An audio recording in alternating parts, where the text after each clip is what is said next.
السلام عليكم ورحمة الله وبركاته. তোমাদের অর্থহীন শপথের জন্য আল্লাহ তোমাদেরকে দায়ী করবেন না, কিন্তু তিনি তোমাদের অন্তরের সংকল্পের জন্য দায়ী করবেন।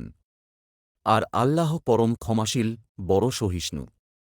সূরা বাকারাহ আয়াত 225। উত্তম কথা ও ক্ষমা প্রদর্শন শ্রেয়, যে দানের পর কষ্ট দেয়া হয় তার চেয়ে। আর আল্লাহ অভাবমুক্ত, সহনশীল। সূরা বাকারাহ আয়াত 263। সূরা সুসময়ে ও দুঃসময়ে ব্যয় করে এবং ক্রোধ সংবরণ করে ও মানুষকে ক্ষমা করে। আর আল্লাহ সৎকর্মশীলদের ভালোবাসেন। সূরা আল ইমরান আয়াত 31। নিশ্চয় আল্লাহ ক্ষমা করেন না তাঁর সাথে শরিক করাকে এবং এ ছাড়া যাকে চান ক্ষমা করেন। আর যে আল্লাহর সাথে শরিক করে সে তো ঘোর পথভ্রষ্টতায় পথভ্রষ্ট হল। সূরা আন নিসা আয়াত 116।